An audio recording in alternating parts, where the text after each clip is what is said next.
नमस्कार, आदाब। आप देख रहे हैं बात मुद्दे की। मैं हूं रिजवान अहमद सिद्दीकी। गुजरात की धरती से पीएम मोदी ने गौरक्षा के नाम पर हो रही हिंसा के खिलाफ सख्त हिदायत दी। इसके चंद घंटों के अंदर ही झारखंड में एक युवक को गौमांस की अफवाह के बाद मौत के घाट उतार दिया गया। ये पहला मौका नहीं है जब प्रधानमंत्री ने गौरक्षकों की आड़ में गुंडों की पनप रही जमात पर तीखा हमला किया हो, लेकिन लगता है इस तरह की गुंडागर्दी पर लाचार नजर आने वाली ज्यादातर बीजेपी शासित राज्य सरकारों पर इसका असर नहीं पड़ा है।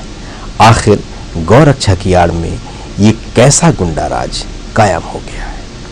पहले भी अखलाक की हत्या पर प्रधानमंत्री की चुप्पी की जमकर चर्चा हुई। मन की बात में लगा पीएम कुछ कहेंगे, फिर पीएम मौन रहे। मामले में उच्च स्तरीय जांच हुई। गुजरात में भी दलित युवकों को पीटा गया। आरोप बीजेपी समर्थकों पर लगा। मामला मीडिया में छाया। सरकार मौन रही। गौरक्षा के नाम पर भगवा ब्रिगेड पर गुंडा राज का आरोप लगता रहा है। कानूनी और सियासी दांवपेच में फंसा ये मामला हमेशा ही विवादों में रहा है। आखिर कब थमेगा इंसानी जानों पर यह अत्याचार? यही है हमारा आज का विशेष।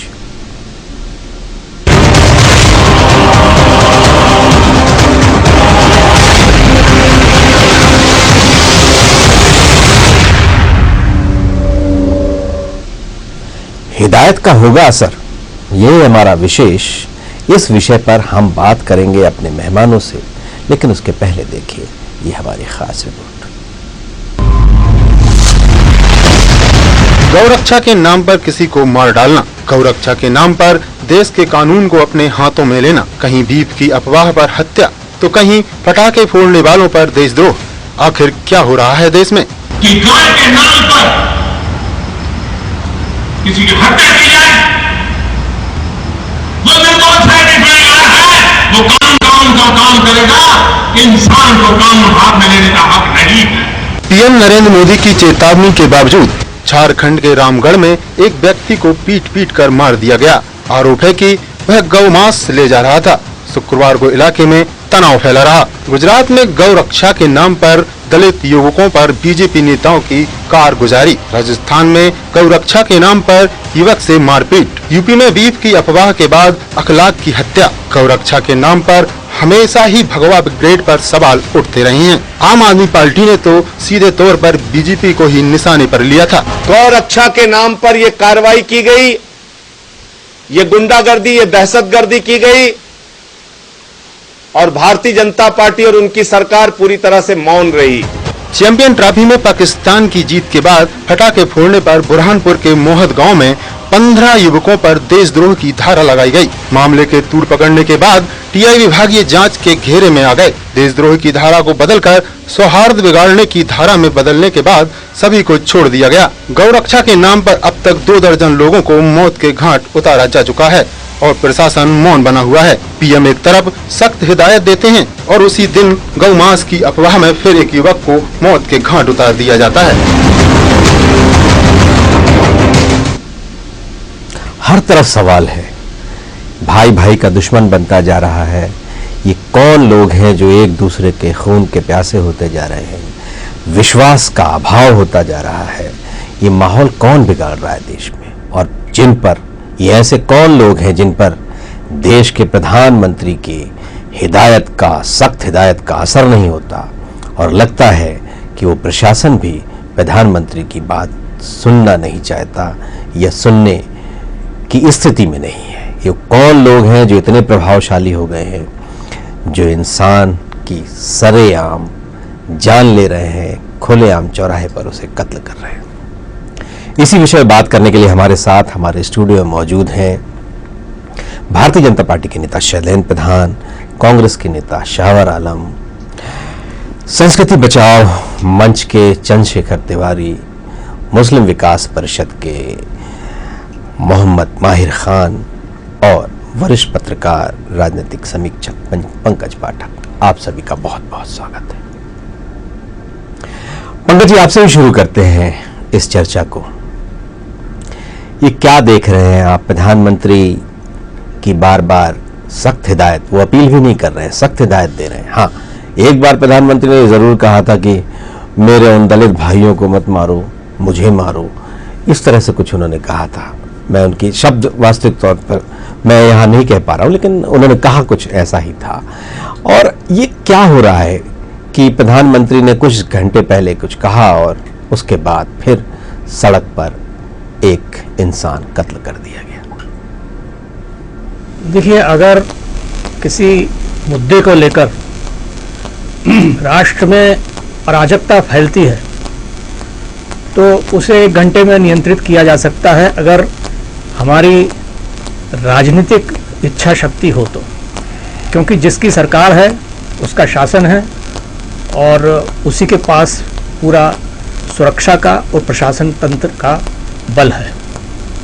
अब अगर ये संघ की ओर से कहा जा रहा है, शासन की ओर से कहा जा रहा है, प्रधानमंत्री की ओर से कि गोरक्षक नियंत्रण में रहें और वो नियंत्रण में नहीं है, तो इसका मतलब यह है कि ये अराजकता है सभी स्तरों पर और इस पर नियंत्रण होना चाहिए और इस पर सख्त के से सख्त कार्रवाई हो। और इसके लिए दलितों को विशेष रूप से सुरक्षा प्रदान करना चाहिए और इससे संबंधित जितने पक्ष हैं उनको सुरक्षा मिलनी चाहिए और अगर आवश्यक हो तो संबंधित कानून में संशोधन हो अथवा कोई नया कानून बनाया जाए। बिल्कुल।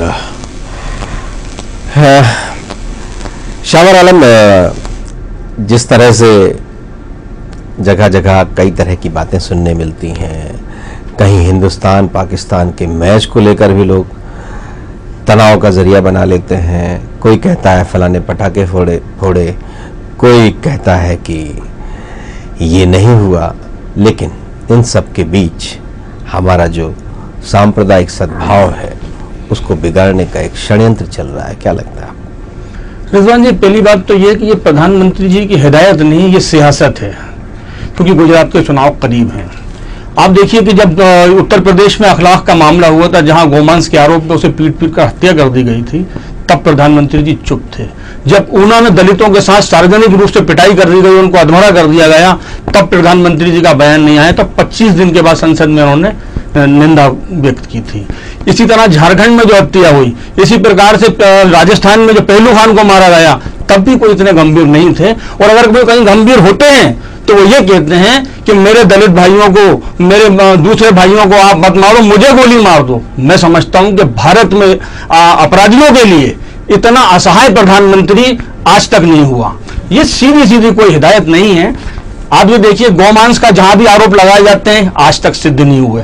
इन्होंने अखलाक के मामले में कहा था कि ये गौमांस है, बकरीद के समय में, ये 2 साल पुरानी घटना है, जांच में पाई गई तो वो गौमांस नहीं निकला था। फिर इस तरीके से पहलू खान का मामला आया, उसमें भी वो गाय को जो है बेचने के लिए नहीं बल्कि वो पालने के लिए लेकर जा रहे थे पहलू खान।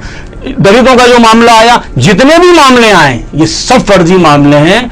गौरक्षकों के नाम पर जो उत्पात मचाया जा रहा है, जो एक तरीके से आतंक मचाया जा रहा है, इस पर प्रतिबंध लगना चाहिए और जो फर्जी गौरक्षक हैं उन पर गंभीर अपराधों में मुकदमे दर्ज होने चाहिए और जो वास्तविक गौरक्षक हैं उनको संरक्षण दीजिए, उनका आप सहयोग कीजिए, उसके लिए पूरा देश उनके साथ है। लेकिन जो फर्जी गौरक्षक हैं उन पर कार्रवाई होनी चाहिए, इन पर NSA दर्ज करना चाहिए, इनको सालों जेल में रखना चाहिए।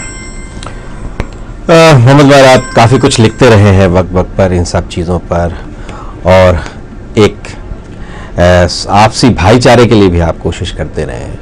क्या देखते हैं आप इन चीज़ों को? अगर मैं गौरक्षक के मसले पर ही बात करूं, उस पर जो हो रही गुंडागर्दी पर बात करूं, और उसके साथ साथ अगर हमें खंडवा की या बुरहानपुर में जो भी पटाखों को लेकर जो तरह की बात हुई, हिंदुस्तान पाकिस्तान का जब मैच हुआ, सोशल मीडिया में भी न जाने क्या क्या, कौन कौन से पटाखे, लोग कहां से फुलझड़ियां और पटाखे फोड़ रहे थे, इस तरह की जो बातें हैं, इसको आप कैसे देखते हैं? माहिर खान, मैंने आपसे पूछा। माहिर भाई, आपको मेरी आवाज आ रही है? आपने मेरा सवाल सुन लिया?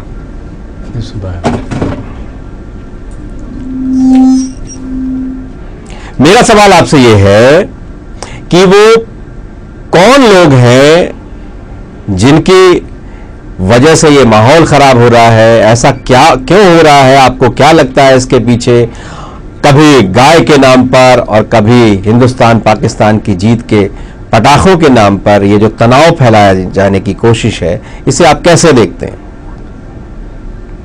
देखिए, पूरा जो मामला है पूरा राजनीतिक है ये, और जैसा कि आप कह रहे हैं कि ये इसको किस तरीके से देखते हैं, तो मैं इसको इस तरह देखता हूँ कि एक विशेष वर्ग को लेकर जिस तरीके से एक नफरत का माहौल खड़ा किया जा रहा हैगा, और सिर्फ वोट की पॉलिटिक्स है कि इसके पीछे और कुछ नहीं हैगा। और जहाँ तक प्रधानमंत्री ने जो अभी कल स्टेटमेंट दिया, तो मैं समझता हूँ कि देश में इस स्टेटमेंट को किसी ने भी गंभीरता से नहीं लिया। खासतौर से मुस्लिम समाज ने इसको गंभीरता से इसलिए नहीं लिया कि जब वो प्रधानमंत्री मोदी जब मुख्यमंत्री थे गुजरात में, उस वक्त भी उन्होंने अपने राज धर्म का पालन नहीं किया था। उसके बाद दलितों की पिटाई हुई, आदिवासी पिटे, मुस्लिम कम से कम 28 लोग अब तक अपनी जान गंवा चुके हैं। उसके बाद कल अगर जो स्टेटमेंट आया है तो उस स्टेटमेंट को भरोसे के लायक नहीं समझा जा सकता, इसलिए कि अतीत उनका इस बात का गवाह है कि उन्होंने उस वक्त राज धर्म नहीं निभाया था, तो अभी भी कोई उनसे बहुत ज्यादा उम्मीद वाबस्ता नहीं कर सकती इस बात में। जी, मैं बयान पर बात नहीं कर रहा हूं, मेरा बयान तक ही मेरा सवाल नहीं है। इन सारी चीजों को आप कैसे देखते हैं, ये जो कुछ भी हो रहा है? ये जो है इसके अंदर कहीं पर भी अभी तक ये साबित नहीं होता कि लोगों ने बम पटाखे फोड़े या नारे लगाए या इस तरीके की कोई बात सामने अभी तक नहीं आई। कोई सबूत नहीं है, कुछ नहीं है, अफवाहों का पूरा कारोबार है, वो सारा का सारा मामला अफवाहों पर है। सिविलियन तरीके से स्पॉन्सर्ड किए हुए लोग ग्रुप से ये जो गाय के नाम से लोगों को मार रहे हैं और इस तरीके से एक अराजकता फैलाए हुए हैं, और मैं समझता हूं कि इसके अंदर कहीं पर भी मुस्लिम समाज का कोई लेन देना नहीं है, कोई बात नहीं है। अगर इतना ही अगर इस मामला है तो कम से कम सरकार इस पर कानून क्यों नहीं बना देती है पूरे हिंदुस्तान के अंदर, कि भाई क्या बोलते हैं, इस पर कानून बन जाए कि आज से गाय के मामले के अंदर जो है कानून ये रहेगा कि अगर किसी ने गाय अगर बेची या अगर उसको किया तो उसकी कड़ी सजा उसको दी जाना चाहिए। लेकिन एक माहौल, एक डर का माहौल पूरे हिंदुस्तान के अंदर बनाया जा रहा है, वो खासतौर से राष्ट्रभक्त के नाम पे और देशभक्ति के नाम पे, और मुस्लिम्स को भी उसके अंदर शामिल करते हुए कि आप राष्ट्रभक्त हैं, कि आप देशभक्त हैं कि नहीं है। और उसके बाद अगर वो कोई अगर किसी नीति के खिलाफ कोई बात करते हैं, कोई उसको बात कहना चाहते हैं, तो उसको फौरन देशद्रोह, राजद्रोह कह दिया जाता है। बिल्कुल। शामिल, मैं लौटूंगा आपके पास, पहले चंद्रशेखर तिवारी को सुन लूं और सारी चीजों पर, सारे मसलों पर प्रधान साहब से जवाब भी लेना है।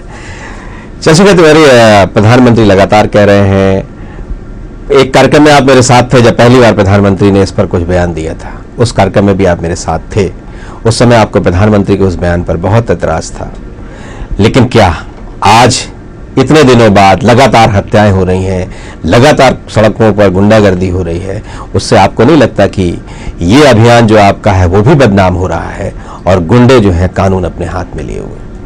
देखिए रिजवान जी, ऐसा है कि कुछ गलत हो सकता है, और अगर हत्याएं हो रही हैं तो इसकी मैं निंदा करता हूं कि गोरक्षकों को कानूनी कार्रवाई उनके खिलाफ करानी चाहिए। मैं ये नहीं कह रहा कि तो उनकी जान नहीं ले, आप उनको पकड़ के पुलिस के हवाले करिए और कानूनन सजा दिलवाइए। जब तक उनके खिलाफ एफआईआर नहीं होती या कड़े से कड़े कानून के तहत उनके खिलाफ कार्रवाई नहीं होती, तब तक आप वहां पर थाने पर रहिए और तब तक उन पर दबाव बनाइए, जिस प्रकार से भी आप कर सकते हैं। लेकिन किसी भी, चाहे वो हिंदू का बच्चा हो या मुस्लिम का बच्चा हो, इस हिंदुस्तान में तो हम लोग वैसे भी हिंदू, मुस्लिम, सिख, ईसाई सब आपस में भाई की तरह रहते हैं, और जो लोग गोमांस की तस्करी कर रहे हैं उनके लिए भी एक हिदायत है कि क्या कहते हैं, वो अगर सही में कर रहे हैं तो उन्हें भी ये नहीं करना चाहिए, जिससे कि हमारा सांप्रदायिक सौहार्द जो है देश का कहीं से किसी प्रकार से बिगड़े।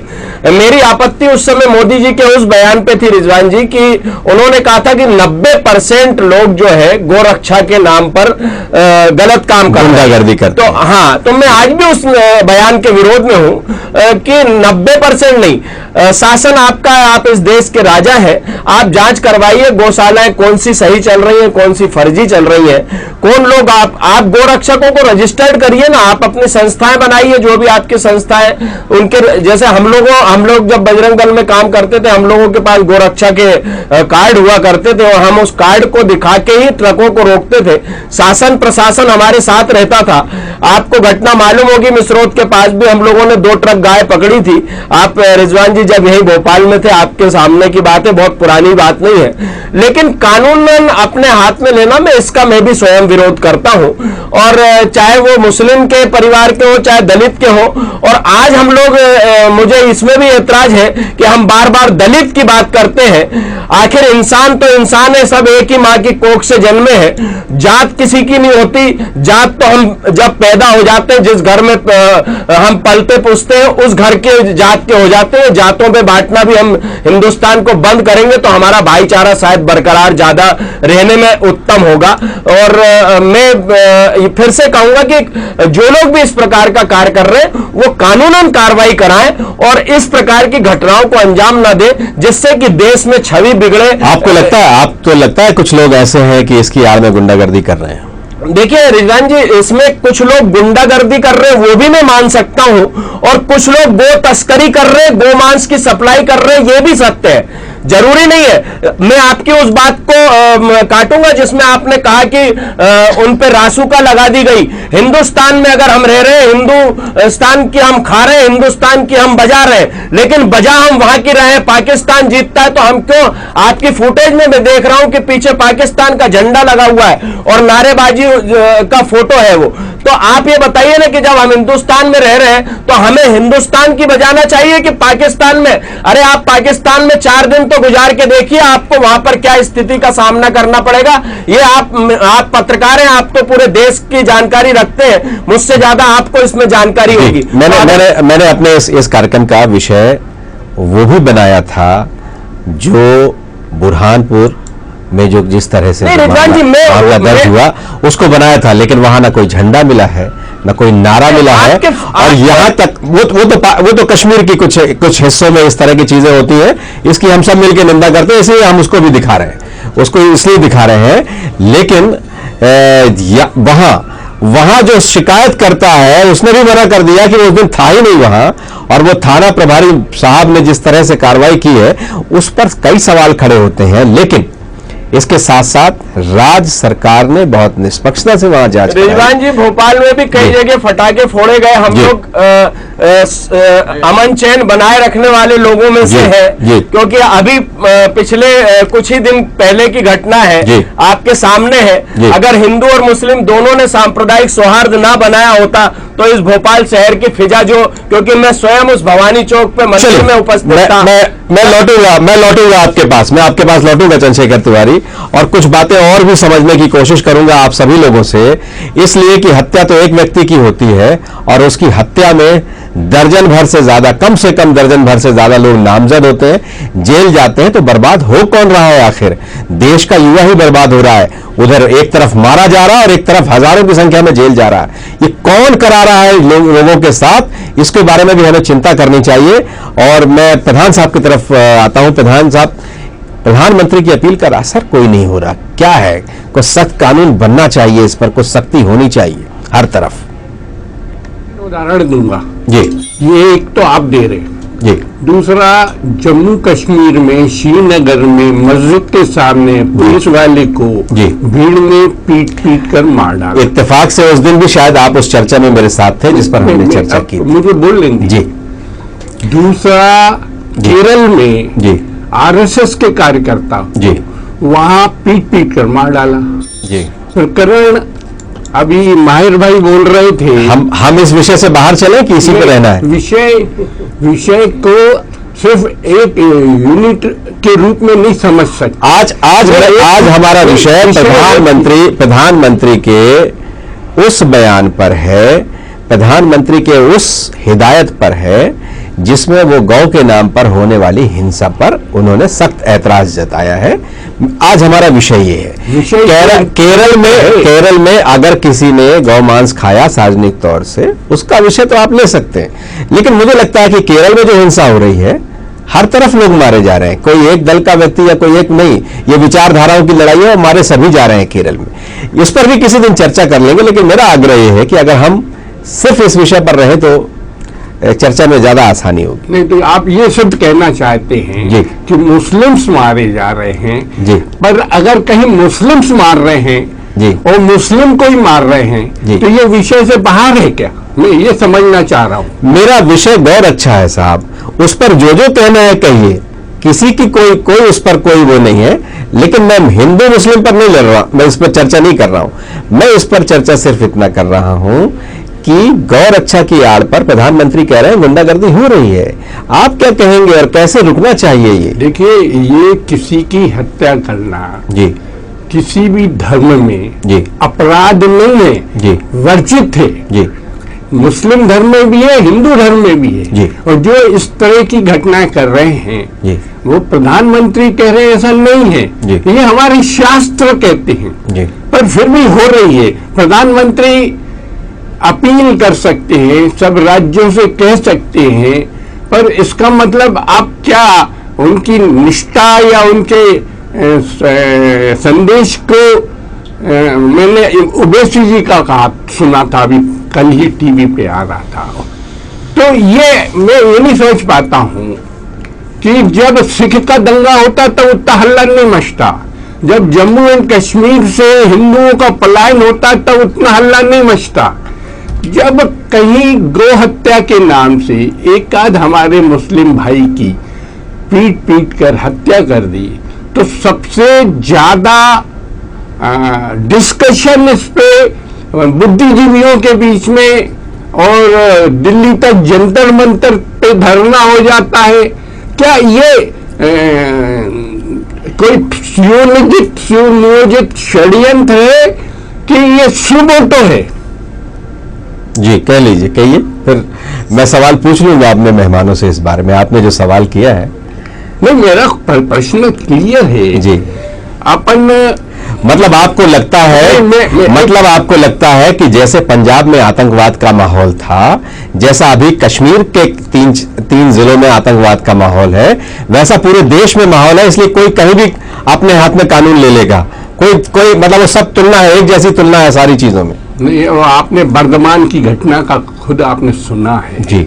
वो वेस्ट बंगाल में क्या हो रहा उस पर मैं बहुत ज्यादा डिटेल्स में नहीं जाऊंगा, पर निश्चित ही जो नियम के विपरीत है, जो नियम के अनुरूप नहीं है, जो शास्त्रों के अनुरूप नहीं है, वो गलत है। उसमें क्या बात है? साहब मैं यहाँ शास्त्रों की बात नहीं कर रहा था, मैं तो देश के संविधान की बात कर रहा हूँ, प्रधानमंत्री के वर्ड की बात कर रहा हूँ। प्रधानमंत्री शास्त्र से थोड़ी बात कर रहे हैं, प्रधानमंत्री कानून से बना हुआ व्यक्ति है। कर सकता हूँ ना जी। नहीं, मैं प्रधानमंत्री के बयान के ऊपर अगर अपना मत व्यक्त करूं तो उस पर तो मेरे आपको मत देने के लिए ही तो बुलाया साहब, आप भारतीय जनता पार्टी के प्रतिनिधि के तौर पर आपका मत भी जानना चाहते हैं। किसी भी मनुष्य की हत्या करना वर्जित है जी, पर अगर कोई कर रहा है तो उसमें कानून के अनुरूप जो कार्रवाई होनी चाहिए, उस पर क्या बहस हो सकती है जी। असर पड़ रहा है आपको, कुछ लगता है? यही तो सवाल है मेरा। असर पड़ रहा है। अब आप तो जम्मू एंड कश्मीर में देख लीजिए, जो वहां पत्थरबाजी होती थी आजकल इधर मंदसौर में आ गई। जो किसानों का आंदोलन हुआ उसमें पत्थराव हुए साहब। ये तो छूटी बीमारी है। प्रधान साहब हम लोग कहाँ जा रहे हैं? नहीं आप फिर कहते हैं बात निकलेगी तो दूर तक तो जाएगी। ऐसा तो नहीं होगा कि आइसोलेटेड घटना लेके हम उस पर डिस्कशन कर रहे हैं। जी जी, ऐसा तो नहीं चलेगा ना। बिल्कुल सही है साहब। मंदसौर में अगर कुछ हुआ तो वो किसका फेलियर है, इसके बारे में भी हमें चिंता करनी पड़ेगी और करनी चाहिए। आपको भी करनी चाहिए, मुझे भी करनी चाहिए। पंकज पाठक, आपने सुना सारे लोगों की बातचीत, क्या सोचते हैं, क्या विचार आते हैं इन सारी बातों के बाद मन में? देखिए, हमारे मित्रों ने सभी ने कुछ इस बात को रेखांकित करना होगा कि कुछ ठोस तर्क दिए हैं सभी ने, भले ही वो किसी भी विचारधारा से प्रेरित हों, लेकिन तर्क किसी विचारधारा के मोहताज नहीं है। सबसे बड़ी चीज़ जो मुख्य रूप से सामने आती है वो ये है कि पूरा का पूरा घटनाक्रम हमारे देश में जो चलते हैं जो मेरे इस पर समीक्षा है इन विचारों पर, वो सारे के सारे घटनाक्रम ज़्यादातर जो है राजनीति से प्रेरित होते हैं। ये मैं इस बात को मानता हूँ। माहिर भाई ने भी ये बात कही और शाहवर भाई ने भी ये बात कही है और ये सच है। लेकिन अब सवाल ये उठता है कि हत्या अगर हुई है, जैसा कि तिवारी जी ने भी कहा कि हत्या अगर हुई है तो वो किसी की भी हुई है तो वो निंदनीय है। प्रधान साहब ये कहते हैं कि अगर एक दलित की, एक मुस्लिम की हत्या हुई है तो ये सहिष्णुता का विषय होगा और सेकुलर इशू बनेगा, सेकुलर है ये मुद्दा, धर्मनिरपेक्षता का है। और अगर एक गैर मुस्लिम की हत्या होगी तो क्या ये असहिष्णुता है या फिर ये सेकुलर नहीं है मामला, इसको क्या कहेंगे? तो ये सारी चीज़ों को परिभाषित करने की ज़रूरत नहीं है। ये सारा का सारा जो मुद्दा है, जो मिला हुआ है, ये एक दृष्टिकोण के अंतर का है, डिफरेंस ऑफ ओपिनियन।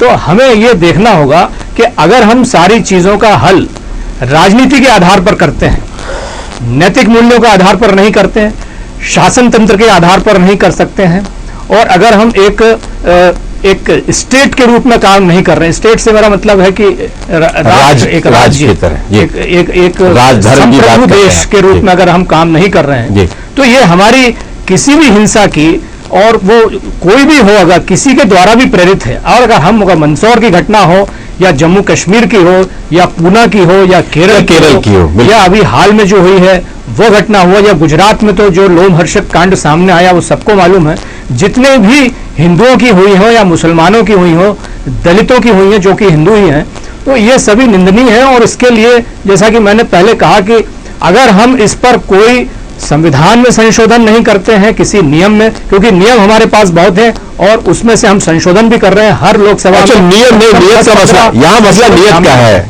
मेरे ख्याल से मुझे लगता है कि यहाँ मसला नियम का नहीं, नियत का है। नियम कानून तो बहुत ढेर सारे हैं, लेकिन लोग नहीं उस पर अमल कर रहे हैं। अगर नियम में संशोधन की जरूरत है, हमने अभी कई संशोधन किए हैं नियमों में, उसको भी लोकसभा में संशोधन भी आ रहे हैं। तो अगर किसी नियम में संशोधन करके गौ रक्षा के मामले, क्योंकि ये आप तो हम देख रहे हैं कि पिछले एक वर्ष में गौ रक्षा और गौ रक्षकों का आंदोलन काफी चर्चा में आया है और प्रधानमंत्री ने भी इसकी आलोचना की है। तो अगर, लेकिन इस बात में इसको भी जोड़ना होगा कि गौ रक्षा करने वाले जो लोग हैं वो सिर्फ गौ रक्षक ही नहीं है। और मेरा कहना यह है कि अगर आवारा पशु सड़कों पर फिर रहे हैं तो गौ रक्षक कहाँ है? वहां पर क्या वहां गौ रक्षा हो रही है? क्या वो कई और भी सवाल है। हिंसा सुर्खियों में आती है, बाकी सारे काम सुर्खियों से बाहर है। माहिर खान, आप कुछ कहना चाह रहे थे? मैं दो बातें कहना चाहूंगा, एक प्रधान साहब की बात को, एक हमारे तिवारी जी की बात को, कि दो बातें एक साथ नहीं चल सकती।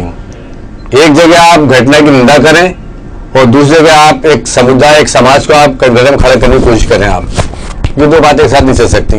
जो लोग पॉलिटिकल आतंकवाद का जो लोग समर्थन कर रहे हैं, ये उन्हीं को छोटे हुए लोग हो सकते हैं, क्योंकि आप उनका समर्थन क्यों करना चाहते हैं? निंदा भी करना चाहते हैं, समर्थन भी करना चाहते हैं। आप उनका निंदा भी कर रहे हैं, समर्थन भी कर रहे हैं, दो बातें एक साथ नहीं हो सकती। दूसरी बात, तिवारी जी की जो आपने कहा, तिवारी जी ने कहा कि हिंदुस्तान के नारे लगते हैं, तो अभी एक नई जो मिसाल अभी आपके सामने उदाहरण है बुरहानपुर का। आप बताइए, जिसके नाम से रिपोर्ट हुई वो शख्स ये कह रहा है कि मेरे मोबाइल का इस्तेमाल किया गया और उसके बाद 124 लगाई गई। 124 लगाने के बाद उसकी धारा को बदलना पड़ा और जमानत भी करना पड़ी उनको। तो ये इस तरीके से बाकायदा षड्यंत्र चल रहा है। और मैं अगर ये इसके आगे बढ़कर ये कहूँ कि इस वक्त हिंदुस्तान के अंदर पॉलिटिकल टेररिज्म डेवलप है, इस टाइम पे सामूहिक आतंकवाद इस वक्त चल रहा है और डर का माहौल। माहिर साहब, चंद्रशेखर तिवारी एक सवाल कर रहे थे कि उनको पता चला है कि कई जगह पटाखे फोड़े गए हैं पाकिस्तान की जीत पर, क्या कहेंगे आप उसको? वो भोपाल में ही फोड़े गए। तरावी यहाँ पर हो रही थी, नमाज हो रही है और कोई ऐसा उदाहरण कहीं नहीं का फोड़े गए थे, जो शिकायत होना चाहिए थी जी। कुछ तो मतलब रिएक्शन होता है उसके ऊपर, तो क्यों तोड़ा जाएगा? सवाल ये है कि क्यों फोड़ेंगे? आज की नस्ल जो है वो बिल्कुल इसको मुखालफत करती है। आपके पास आऊंगा, बिल्कुल गलत आपके पास आऊंगा, मैं आपके पास गलत ढंग से इस बात को इंटरप्रेट की जाती है, बिल्कुल गलत बात है ये। कोई कहीं कोई बम नहीं फोड़े जाते, कहीं कोई नारे नहीं लगाए जाते, किसी किस्म की कोई बात नहीं होती है। सिवाय इसके अलावा कि एक माहौल बनाया गया है। पाकिस्तान, कश्मीर, मुसलमान, 3 मुद्दे पिछले 3 साल से चल रहे हैं। ये इस 3 मुद्दों का आधार के ऊपर पूरी गवर्नमेंट चल रही है। न विकास की बात है न कुछ है। मैं पूछना चाहता हूँ प्राइम मिनिस्टर से कि अगर आप विकास की बात करते हैं तो फिर ये विनाश का मामला क्यों चल रहा है? क्या खाली कोरी आप भाषण देंगे और आप कहेंगे सब किससे कह रहे हैं आप ये बात? कम से कम ये तो पता चलेगा कि आपने कल भाषण दिया, आपने तो राज्य सरकारों को इंस्ट्रक्शन दिए, ना कोई राज्य सरकारों को आपने सख्ती से बात कही कि इसको सख्ती से निपटा जाए। आपने एक बहुत ही मामूली हल्के अंदाज में आपने ये बात कही, खत्म कर दी कि भाई ऐसा नहीं होना चाहिए, इंसान को गाय के पीछे नहीं मारना चाहिए। क्योंकि बात हुई, जारी बात है कि आपका ट्रैक रिकॉर्ड बताता है इस बात को देख के कि आपका जो अतीत है वो नरसंहार को लेकर जिस तरीके से आपने राजधर्म का पालन नहीं किया, खुद प्राइम मिनिस्टर अटल बिहारी वाजपेयी साहब ने ये बात करी, तो हम आप पर कैसे भरोसा कर लेंगे? आज आप राजधर्म के आज आप पालन करने की बात करेंगे आप जो आप मेरा सवाल यह है कि जो चंद्रशेखर तिवारी कह रहे थे, उन्होंने पटाखों की आवाजें सुनी है, कहां से आ गए ये पटाखे और क्यों उस दिन पटाखे छोड़े जा रहे थे? माहिर खान, आपसे मेरा सवाल है जी, वो पटाखे सुनाई दे रहे थे, इन्हें भी सुनाई दिए और मुझे भी सुनाई दिए थे। वो है कौन से पटाखे जो अचानक इतने बड़े तादाद पर सड़कों पर सुनाई देने लगे, फिजाओं में गूंजने लगे? वो कौन से पटाखे थे? मेरा वही तो कहना है कि सबूत जब पटाखे फोड़े जा रहे थे उस वक्त क्यों नहीं एफआईआर कराई गई उस वक्त? जी, ये इस बात का सबूत है ना कि एक बिला वजह की अफवाह है, ये जबरदस्ती की बात है। आपने सुने पटाखों की आवाजें सुनी आपने? मैंने तो सुनी थी। अब रिजवान भाई ने सुनी थी, उनको जुटलाई है। मैंने भी सुनी थी, लेकिन मैं इसका जवाब दूंगा। रिजवान जी, अगर आप मुझसे पूछ रहे हैं, मैं आपके पास आऊंगा शाहवर, आपके पास आऊंगा शाहवर, लेकिन माहिर साहब आपने सुनी थी वो आवाज?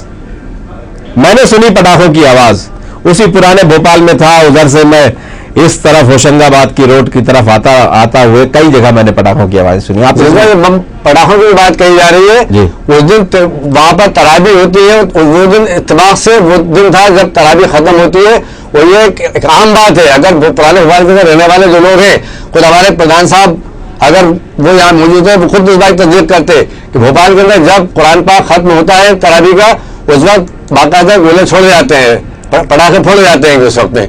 और स्वाभाविक उस टाइम मामला इत्तेफाक से ये हुआ कि जब ये मैच हुआ उस वक्त वो उस मैच के खत्म होने से पहले जब बम फूट रहे थे, कोई उसका कोई ताल्लुक इस बात से कुछ था ही नहीं। चलिए, अगर ऐसा होता तो मेरा कहना है कि एफआईआर क्यों नहीं की गई? रिजवान भाई, मेरा कहना यही है कि मैं भी इस भोपाल में एफआईआर की गई, उसका सबूत मिल गया बुरहानपुर के अंदर, सबूत मिला। रिजवान भाई, भोपाल में ही पैदा हुआ हूँ। माई साहब, मुझे इनकी चंद्रशेखर तिवारी की बात भी सुनी। मैं इसी भोपाल में पैदा होकर 45 वर्ष का हो गया हूँ। मैंने बचपन से, और ऐसा नहीं कि मुस्लिमों का मेरे क्या संबंध नहीं है, मेरे पारिवारिक संबंध भी है। कब तरावी छूटती है, कब तोप का गोला नमाज के लिए जो छोड़ा जाता, रोजा खुलता, उस समय गोला छूटना और फटाके छूटना, आप भी रिजवान भाई आप भी ये जानते हैं, आप भी नमाजी, आपको भी मालूम है कि जब रोजा खुलता है उस समय कौन सा गोला छोड़ा जाता है और फटाके किस प्रकार से छोड़े जाते हैं, दोनों में बहुत ज्यादा अंतर है। अगर मैं अपने घर में एक टिकली फोड़ूं और एक लड़ फोड़ूं तो दोनों में बहुत अंतर है। खुशियां किस प्रकार की मनाई जा रही है वो भी दिख रहा है, और तरावी के बाद अगर आप बात कर रहे हैं तो आप उसको मेरा आपसे सवाल है, मेरा आपसे कहना है कि एफआईआर हुई से हमने एफआईआर नहीं करी। माहिर साहब, मुझे चंद्रशेखर तिवारी से सवाल करने दीजिए। कुछ फोड़ते हुए कुछ वीडियो बनाए हैं? रिजवान भाई देखिए, वही वाली बात है ना कि हम लोग सांप्रदायिक सौहार्द बनाने की, अरे आपके बराबर सारे लोग थोड़े हैं साहब, बहुत सैकड़ों की तादाद में लोग, किसी ने तो बनाया होगा कुछ, आपने सौहार्द बनाने की कोशिश की, वाले भी तो बहुत से। आपने स्वयं ने स्वीकार किया ना कि आपने भी आवाज सुनी, मैंने भी आवाज सुनी जी, क्योंकि मैं भी उस क्षेत्र में था जी। भाई आज मैंने तो बाकायदा इसको सोशल मीडिया में पोस्ट भी किया था जी, इन पटाखों की आवाजों के बारे में सोशल मीडिया में पोस्ट भी किया था। सोशल मीडिया में तो लोगों ने भी पोस्ट किया था। आप कहेंगे तो मैं उसका खुलासा भी करूंगा, लेकिन शाहवर आलम से समझ लेते हैं क्या कह रहे हैं। रिजवान जी, आपने मुझसे भी ये सवाल किया था, लेकिन शायद मैं बता नहीं पाया जी। पटाखे उस दिन फोड़े गए थे जी, लेकिन फटाके फोड़े गए थे शरारती तत्वों द्वारा और खास तौर से उन लोगों के द्वारा जो धर्म के नाम पर राजनीति करते हैं। एक दूसरे फटाके, उस दिन शादियां थी, उस दिन भी फोड़े गए, कई शादियां थी, मेरे पास प्रमाण है। और तीसरी वजह जो माहिर भाई ने बताई कि जब खत्म होता है तरावी का, जहां खत्म कहते हैं ना अपन के भाई कलाम पाक पूरा हुआ है, तो वहां कुछ पुराने भोपाल में मस्जिदों में हुआ था, वहां भी फटाके फोड़े गए। मैं दावे से कह सकता हूं कि कश्मीर को छोड़कर पूरे देश में कभी भी पाकिस्तान की जीत पर ना तो खुशियां मनाई जाती ना फटाके फोड़े जाते, क्योंकि भारत मुसलमानों का देश है, भारत हिंदुओं का देश है, भारत सभी धर्म के लोगों का देश है, तो वो फटाके फोड़ेंगे क्यों? एक बात। दूसरी बात यह थी कि इस बात की पुष्टि हो गई बुरहानपुर में कि वहां फटाके नहीं फोड़े गए थे, तो देशद्रोह की धारा हटाकर वहां पे सांप्रदायिक सौहार्द बिगाड़ने की एक मामूली धारा उन पर लगाई गई और दूसरे दिन उनकी जमानत हो गई। तो इससे यह सिद्ध हुआ कि फटाके पाकिस्तान की जीत को लेकर कहीं नहीं फोड़े गए थे। हाँ, राजनीतिक षड्यंत्र के कारण कि ये कुछ असामाजिक तत्व जो कहलाए जाते हैं, राजनीति के नाम पर, जो धर्म के नाम पर राजनीति करते हैं, उन्होंने ये फटाके फोड़े थे इसका आगे लाभ लेने के लिए। अब मैं दूसरी बात करता हूं। हमारे मित्र तिवारी जी ने कहा कि हम भी गोरक्षा का सर्टिफिकेट है हमारे पास, हम गाय के वाहनों को रोक लेते हैं। मैं दावे से कह सकता हूं कि उन वाहनों को ही केवल रोका जाता है जिनसे वसूली की जाती है, और जिनसे जो पैसा नहीं देता उनको उनके साथ मारपीट की जाती है। मैं आज चैलेंज करता हूं कि आप बताइए। मुझे लगता है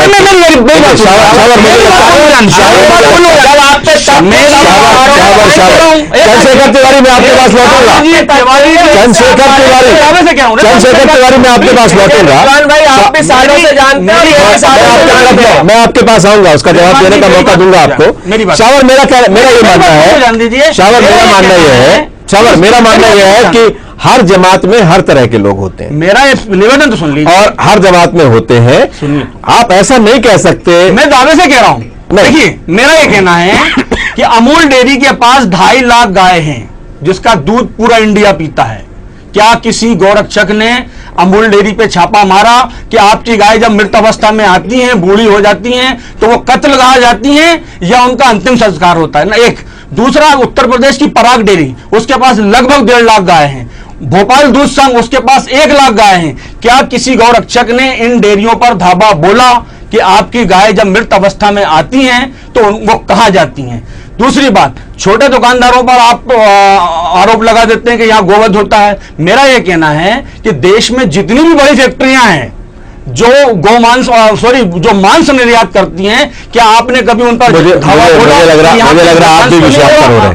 मुझे लग रहा आप भी विषांतर हो रहे हैं। हम हिंसा की बात कर रहे थे। हिंसा की नहीं, आज हिंसा की नहीं, गौ मांस उत्पादन की बात नहीं कर रहे हैं। गौरक्षा के नाम पर जो उत्पाद मचाए, बहुत सी जगह है जहां देखना चाहिए, उस पर फिर चर्चा करेंगे, उस पर फिर चर्चा करेंगे। आज तो सवाल ये था कि सांप्रदायिक सौहार्द आखिर बिगाड़ कौन रहा है? चंद्रशेखर तिवारी चाहते हैं सांप्रदायिक सौहार्द बना रहे, माहिर खान भी चाहते हैं कि सांप्रदायिक सौहार्द बना रहे, हम सब मिलकर चाहते हैं बना रहे, लेकिन आखिर ये बिगाड़ कौन रहा है? तनाव कौन पैदा करता है और गलतफहमियां कौन पैदा करता है? जो धर्म के नाम पर राजनीति करते हैं, केवल सवाल यही है। हिंदुस्तान के जो लोग हैं वो अमन पसंद लोग हैं, 98% लोग। 2% लोग ऐसे हैं जो उत्पात मचाए हुए हैं, जो सरकारों में आ गए, सत्ता में आ गए, जिनकी वजह से ही पूरी अराजकता फैली हुई है। 98% लोग ऐसे जो ईमानदारी से चंद्रशेखर आप कुछ कहना चाहेंगे? रिजवान भाई, देखिए, कोई भी इस संसार में, मतलब इस देश में कोई व्यक्ति ऐसा नहीं है जो दंगा और फसाद चाहता है। नहीं, ऐसा तो नहीं कह सकते हम। नहीं, कोई फसाद करते हैं बहुत से। 2% बहुत कम बोला इन्होंने, 10% लोग भी होंगे ऐसे, क्योंकि जिस प्रकार से, मतलब मैं आप उसको अन्यथा ना ले, उदाहरण के लिए जब पैसे देके पत्थर फेंकवाए जा रहे हैं कश्मीर में, तो वो पैसे लेके सांप्रदायिक सौहार्द बिगाड़ रहे हैं। वहीं पर अमरनाथ यात्रा निर्विघ्न चली जा। बात करने दीजिए, जब आपकी बात में मैं नहीं बोल रहा हूं तो आपको भी बोलने का अधिकार नहीं। माहिर साहब, आपसे पूछ लूंगा, आप कश्मीर के निवासी है क्या? आप कश्मीर के समर्थक है क्या? आप कश्मीर समर्थक है, कश्मीर के निवासी है या पाकिस्तान समर्थक है? आपको बुरी लग रही है, चल रही है, अलग मामला। इसलिए मैं उदाहरण की बात कर रहा हूँ, आपको समर्थक हो, आपको इतनी बुरी लग रही है। माहिर साहब उनको अपने समय पे दीजिए। आपसे पूछ लूंगा, कश्मीर के उदाहरण पर जाइए। आप मुझे ज्ञान देने वाले कोई नहीं होते माहिर जी, आप लोग आपस में बात ज्ञान मत लेने के कीजिए। लिए आप मेरे को आप लोग आपस में बात मत कीजिए, आपस में बात मत कीजिए, आपस में बात नहीं कीजिए। आप लोग मुझसे मुझे जवाब दीजिए, जनता सुन रही है आपको, सारे लोग सुन रहे हैं। रिजवान जी, जी मैंने बताया ना कि अगर कहीं भी दंगा फसाद होता है तो जो मध्यम वर्गीय परिवार है, गरीब परिवार है, वही जो है इस घटनाओं के शिकार होते हैं। जो प्रतिदिन मजदूरी करता है, जिसको कि सुबह जाता है और शाम को 300 रुपए कमाकर अपने बाल बच्चों को पालता है, दंगे फसाद अगर होते हैं तो उनको सबसे ज्यादा नुकसान होता है। बड़ा आदमी जो पूर्ण रूप से व्यवस्थित है, वो कहीं ना कहीं से सारी व्यवस्थाएं उसकी जुट जाती है और उसे कोई फर्क नहीं पड़ता। अगर 2-4-5 दिन भी बाजार में अशांति रहे तो उसे कोई फर्क नहीं पड़ता। इसलिए हर आदमी, अधिकतर आदमी ये चाहता है कि अमन, देश में अमन बना रहे। कुछ लोग अगर गलतियां कर रहे हैं तो उसकी प्रतिक्रिया हो रही है ये, और मैं प्रतिक्रिया का समर्थक नहीं हूं कि ये इस प्रकार की प्रतिक्रिया। मैंने फिर कह रहा हूं मैं कि अगर आपने आपको मैं थोड़ा रोकना चाहूंगा। नहीं, अगर आपने क्या है गोमांस आपने ले जाते हैं, विषय गौरक्षा से कहीं आगे बढ़ता जा रहा है जी। अगर किसी को बहाने ढूंढने हैं विवाद करने के, तो वो तो अरब से भी ले आएगा बहाने, वो इजराइल से भी बहाने ले आएगा, वो रूस से बहाने ले आएगा, चीन से ले आएगा, जापान से ले आएगा। बिल्कुल बिल्कुल। और मुझे लगता है कि देश में इस तरह के बहानों से काम नहीं चलाना चाहिए। हमें मिलजुल कर रहना है, ऐसा माहौल बनाना चाहिए। बिल्कुल। हम खुद रही बात कश्मीर की, कश्मीर भारत का अविभाजित अंग है, लेकिन वहां की संस्कृति, वहां का माहौल पूरे भारत से मेल नहीं खाता है। जीएसटी नहीं लगी, वहां नहीं लगाई गई, इस तरह की बहुत ढेर सारी चीजें हैं। कश्मीर का कुछ निजाम ही अलग तरह का है। इसलिए मुझे लगता है कि कश्मीर को लेकर जब हम भारत के बाकी हिस्सों में बातचीत करते हैं तो उससे सिर्फ सौहार्द बिगड़ता ही है, और मुझे लगता है हमें सबको सावधानी बरतनी चाहिए इस पर। माहिर खान, आप कुछ कहना चाहते थे, जल्दी से कहिए, फिर मैं इस कार्यक्रम को समाप्त करूं। माहिर भाई, आप कुछ कहना चाह रहे थे? मैं ये कहना चाह रहा था इस मामले को लेके कि ये तो देखा जाता है कि गाय को तस्करी जब होती है, लेकिन जो गाय लेकर जा रहा होता है उसी पर केस लगता है, उसी पर मुकदमा लगता है, उसी की पिटाई होती है, वही मारा जाता है। मेरा इसमें कहना यह है कि कम से कम ये तो पता लगाया जाए कि गाय बेची किसने, लाया कहां से है, इस समाज तक वो उस वजह से वो जो खरीदने वाला है बच जाएगा, ये नहीं हो सकता। गाय के अलावा कोई और व्यापार कर ले, वो अगर किसी बात से, किसी रोजगार से अगर देश की कम्युनल हार्मनी पर बुरा असर पड़ता है तो उसको कुछ और सोचना चाहिए। और मुझे लगता है तिजारत किसी इंसानियत से ज्यादा बड़ी नहीं हो सकती। तिजारत जरूरत है हमारी, लेकिन अगर हम इससे बच सकते हैं तो हमको बचना चाहिए। बात से मतलब इससे कोई इनका, लेकिन इसके लिए माहौल बनाना पड़ता है, माहौल बनाना पड़ेगा। गौ पालक कौन है, ये सवाल इसका उत्तर हम सबके पास है, लेकिन खरीद कौन रहा है, कहां जा रही है, कहां से बांग्लादेश क्यों इतने बड़े पैमाने पर पहुंच रही है, कैसे पहुंच रही है, ये सब चीजें हैं। लेकिन सरकार को पूरे देश में इसको लेकर जब तक एक कानून नहीं बनेगा, एक माहौल नहीं बनेगा, लेकिन माहौल गुंडागर्दी से तो कतई नहीं बन सकता। इसलिए कि कोई समूह में किसी को दबाएगा, फिर कोई समूह में इसका विरोध करेगा। किसी एक विधायक ने तो ये कहा कि मैंने इतने बरस तक बीफ नहीं खाया, अब खा रहा हूं, तो ये भी नहीं होना चाहिए। क्रिया की प्रतिक्रियाएं भी नहीं होनी चाहिए, इससे बचना चाहिए और हर तरफ इससे बचना चाहिए। क्या कहेंगे पंकज पाठक? देखिए, इस देश में अगर हिंदू सांप्रदायिकता है तो मुस्लिम सांप्रदायिकता भी है। एक बात तो ये हुई। बिल्कुल, सांप्रदायिकता तो सांप्रदायिकता है जी हाँ जी, और इसमें बहुत जहरीली है वो। इसमें कुछ तत्व हैं जी, बाकी जो हमारी हार्मोनी है वो पूरी तरह से है जी। लेकिन ये जो कुछ तत्व हैं दोनों सांप्रदायिकताओं के, ये पूरी हार्मोनी को नष्ट करते हैं। एक चीज, अब मैं गौ हत्या की बात करूं और गौ रक्षा की, आपको ये जानकर आश्चर्य होगा, मैं आंकड़ा दे रहा हूं जी, कि हिंदुस्तान दुनिया का सबसे ज्यादा मांस उत्पादक और निर्यातक देश है जी। और ये भी मैं आपको बता दूं कि उसमें से जो गौ मांस है वो सबसे ज्यादा हिंदुस्तान से अन्य मांसों की तुलना में निर्यात किया जाता है जी। इस पर कभी विचार हुआ? इस पर कभी विचार नहीं हुआ। इस पर इसलिए नहीं विचार हुआ क्योंकि इससे वोट की राजनीति नहीं हो सकती। ये राजनीति से प्रेरित विषय नहीं है, ये समाज से प्रेरित विषय है।